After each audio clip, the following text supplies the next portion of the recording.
Hello, this is Ben Television News Roundup, a compilation of major stories in the week ending. I am Tunde Alabi. Thank you for being part of the program today. Following the dramatic victory secured by the Democrats in the U.S. midterm election, which has given them control of the U.S. Congress, U.S. President Trump is set to begin a process of negotiation in order to secure a bipartisan support for his agenda. The midterm election further showed the polarization in the U.S. while the Democrats control the Congress, the Republicans tighten their grip on the Senate. This series of reports from our studios revealed the midterm election and how America has changed. Americans returned control of the House of Representatives to the Democrats, but President Donald Trump does not see it as defeat. Last night, the Republican Party defied history to expand our Senate majority while significantly beating expectations in the House for the midterm and midterm year. We did this in spite of a very dramatic fundraising disadvantage driven by Democrats' wealthy donors and special interests and very hostile media coverage, to put it mildly. The media coverage set a new record and a new standard. The president's criticism of the media deepened during tense exchanges with reporters. I think you should let me run the country, you run CNN, and if you did it well, your ratings would be much better. If I may ask one other question, Mr. President, if I may ask one other question, are you worried? That's enough. That's enough. President. Trump's tone following election losses contrasted with previous presidents who struck a more conciliatory tone. In 2006, former President George W. Bush called Republican midterm losses a thumping.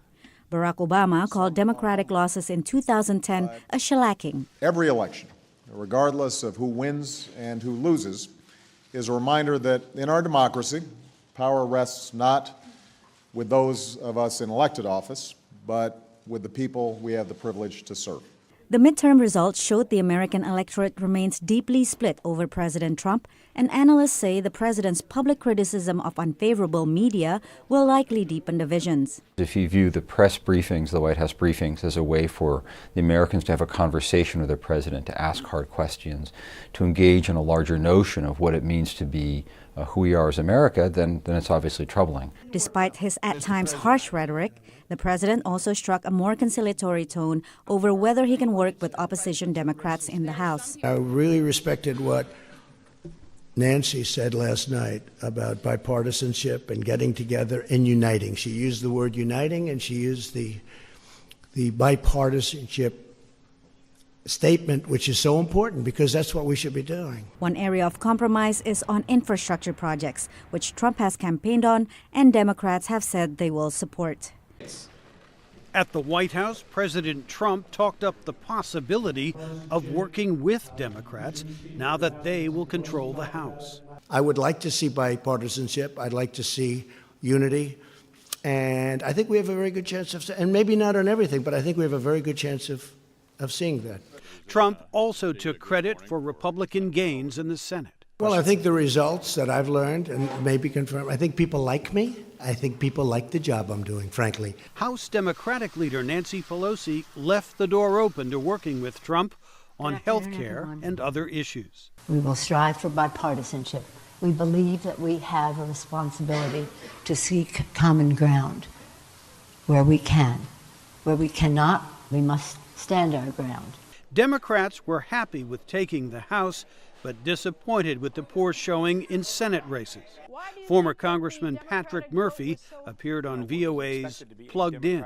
Not nearly as big of a wave as I was expecting, or a lot of other Democrats out there. And I think this really shows it is less about the issues and more about Donald Trump. In the wake of Tuesday's election, the political path forward in Washington is uncertain, says Washington Post analyst Karen Tumulty. It's really a mixed verdict here. It's like the blue wave met the red wall. And I think that it's, as a result, probably going to be pretty difficult for our allies around the world to figure out what's going on, other than, you know, probably a lot of gridlock out of Congress. Some cooperation between Trump and the Democrats is possible, says John Fortier. There will be things that can get done, but they will require both the cooperation of Democrats and Republicans, which is hard because they're far apart, but still possible to do some things, but not the Trump agenda.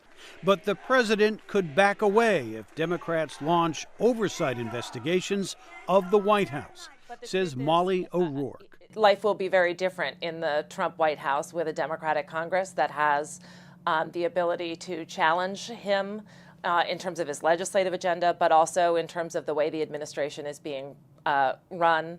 In the wake of the midterms, President Trump appears both embattled and emboldened politically, and already looking ahead to what promises to be an intense re-election fight 2 years from now. The midterm election also produced a record-breaking number of women voted into the U.S. legislative chamber. It started with pink because women saw red. Don't diss us, because we're going to be fighting. Some say the women marched straight into the House. This House, the U.S. House of Representatives, where a record number of women, at least 96 of them, will begin their new terms in January. 25 of them are new to politics. Like Debbie Mucarsel Powell of Florida, who introduced herself to voters in a very unique way.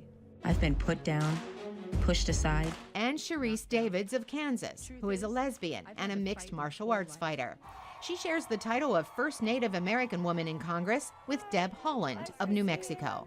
I didn't have a role model in Congress, someone, another Native woman that I could go to and ask, how did you do this?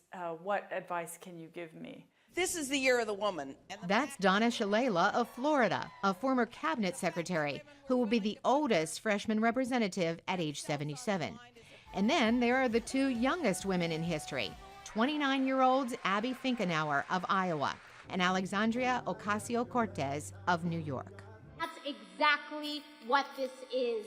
Not a campaign or an election day, but a movement. And that movement elected the first two Muslim women to Congress. I am Congresswoman-elect Rashida Tlaib shares the limelight with Ilhan Omar of Minnesota. Republican Young Kim of California appears to have won her election to be the first Korean American in the U.S. House.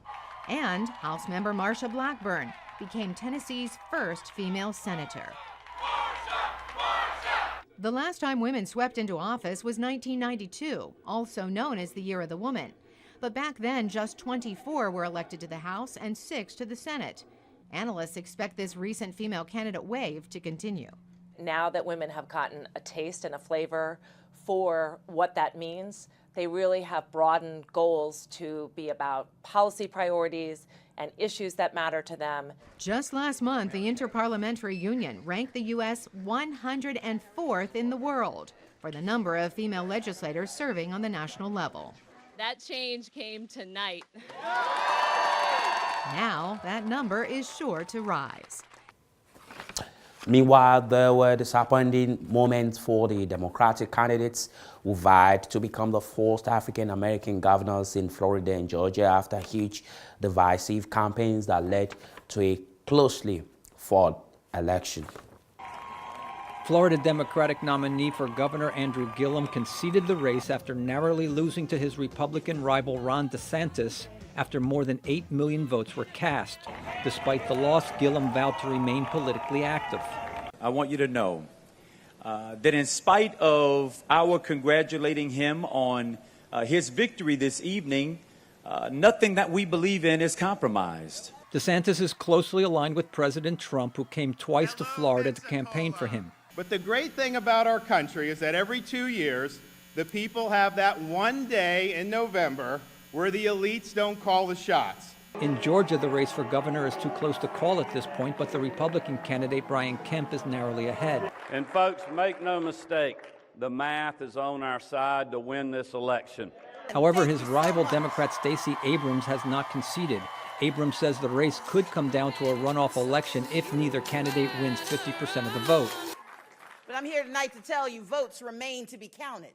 In both Georgia and Florida, the Democratic candidates focused on increasing voter turnout among minorities and received high-profile help from talk show host Oprah Winfrey and former President Barack Obama. Both Abrams and Gillum were targeted by racist automated calls to voters from a white supremacist group that both parties denounced. In Georgia, the Republican nominee Brian Kemp has been accused of trying to suppress the vote in his current role as Georgia's Secretary of State, a position that oversees elections. A federal judge put on hold a law enforced by Kemp's office, which lawsuits say sought to disqualify minority voters. Kemp also opened an investigation into the Democratic Party days before the election for possibly tampering with the state voter registration system without providing any evidence. In Florida, DeSantis was criticized for using coded racist language when he said in an interview, Gillum would monkey the state up. The Republican nominee also struggled to explain his alleged association with white supremacist groups. Florida is a critical swing state that President Trump narrowly won in 2016. DeSantis' victory in this highly polarized race for governor could bolster the president's re-election chances in 2020. Now, as a dust race by the midterm election in the U.S. settles, world leaders are not sure if the Democrats' Congress win will make President Trump to soften his foreign policy rhetorics. Both Trump's allies and rivals studying the likely impact of the election on President Trump's foreign policy programs. Democrats declare their victory in the House of Representatives marks a new day in America, but a new dawn too for American foreign policy. Not so, says analyst Peter Trubowitz. The main play that Donald Trump now has is on the foreign policy side, where he has much more discretionary authority and room to maneuver than he does on the domestic side. So I would actually look for Trump to double down on trade with China, on Iran, and on the border with Mexico. Trubowitz says Democrats may offer support for Trump's stance on China. Washington has imposed tariffs on $250 billion of imports, accusing Beijing of unfair trade practices. Chinese officials refuse to comment on the election results. Europe also fears US tariffs on its key exports, like cars. Germany's foreign minister said Wednesday the election results are unlikely to ease tensions. Niemand wird uns das abnehmen. Auf die Devise America First. On this side of the Atlantic, we have to find an answer to the U.S. motto of America First, which to me can only be Europe United. Europe United heißen. In Moscow, a spokesperson for Russian President Vladimir Putin said relations with the US would not change, as it would be hard to make them any worse. Meanwhile, US policy in the Middle East is unlikely to change radically, say analysts. When it comes to the selling of weapons to Saudi Arabia and the Middle East, we may hear some voices, and there may be a call to end the war in Yemen. Israel urged President Trump to push forward with his peace plan, which has seen the US move its embassy from Tel Aviv to Jerusalem. Palestinian officials urged a change of course. The Democrats in the United States are getting closer to a position that may lead eventually to a peace process. There was global praise for the record number of women elected to Congress, including Democrat Rashida Tlaib, born to Palestinian immigrants. Tlaib's uncle spoke from his home in the West Bank. All the region is proud of Rashida for her victory as the first Arab Palestinian Muslim to reach this position. World leaders will now be wondering what comes next, says Trubowitz. Whether or not to wait Donald Trump out. In other words, to play for time over the next 2 years. This will be the calculation being made in Tehran, in Beijing, and perhaps in some European capitals as well. That calculation would appear tough to solve, with US politics seen as increasingly volatile. The U.S. midterm election has also produced the first black refugee Muslim woman from Somali as a congresswoman. Hila Numa, who came to the U.S. as a refugee, speaks of the American dream and her election. It's an exciting night. It's been a really amazing journey. We've had really great opportunities to have a conversation across the district to really talk about what direction we wanted to take our country. And tonight, throughout, not only in my race, but throughout the country, people are choosing hope over fear and unity over division. And it's a really exciting opportunity in a time when Somalis are on the Muslim ban, to be sending a Somali refugee to Congress. Minnesota is sending a clear message, and it's an exciting opportunity. Thank you so much. Yeah, thank you. Alhamdulillah, alhamdulillah, alhamdulillah. Thank you all for being here with us. Thank you for welcoming us to Song and Dance. What an amazing journey this has been. I stand here before you tonight as your Congresswoman-elect with many firsts behind my name. The first woman of color to represent our state in Congress. The first woman to wear a hijab to represent us in Congress. The first refugee ever elected to Congress.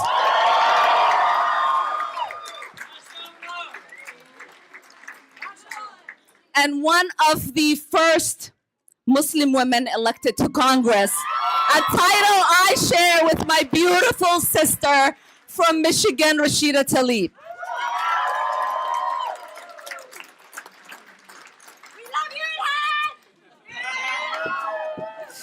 But you all know I did not run to be a first. I ran because I came to this country. I heard of its promises. And when I looked around this district to see many who have never known the bounty of the American promise. We will fight to abolish ICE, keep families together, protect refugees, protect women's right to choose, and fight against climate change.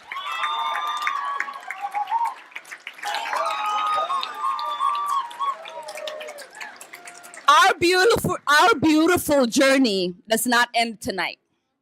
We must stand side by side and fight for our democracy. We must fight for our rights and the freedoms we value. It is up to us to fulfill the promise of America.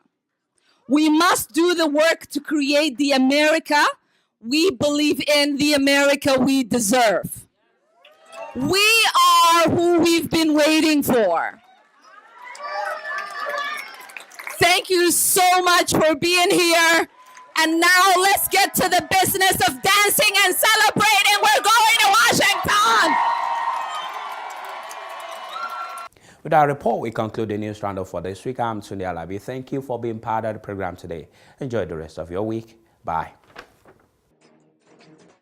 Regardless, resident status abroad, living outside the shores of one's homeland can really be challenging and sometimes very difficult. Let's be sincere, to keep pace with happenings from the host country abroad can really be difficult. Here on Dialogue in Diaspora, we give you every information, every news, every current issue you need to know on happenings outside the UK. Dialogue in Diaspora is your link between the world and the United Kingdom. It's your window to Africa development. Here, live on Bentvnewsroundup. Are you ready? It's Alberta 2018 Harvest Thanksgiving celebration. Yes, are you ready to celebrate a change of level, a new lifting and a new ground? God has opened up new opportunities, breaking new barriers and opening new doors. It's a privilege to invite you to our Thanksgiving celebration. We believe it's our season of open doors as we come together to celebrate an all-able God that opens and no man can shut. This all-able God is ready now to open those doors of breakthroughs if you are ready. Venue is Wiz Hunter at 100 Street, Ilderton, London. SE15 1HB. Time is 2 p.m. prompt. This is not just a harvest Thanksgiving service. It's a prophetic celebration of our able God who heals the sick and who breaks barriers. No matter who you are or what you are, just get ready, because you're next in line for testimonies, because God that will serve is able to do all things now. El Bethel 2018. Come on, let's celebrate our open doors.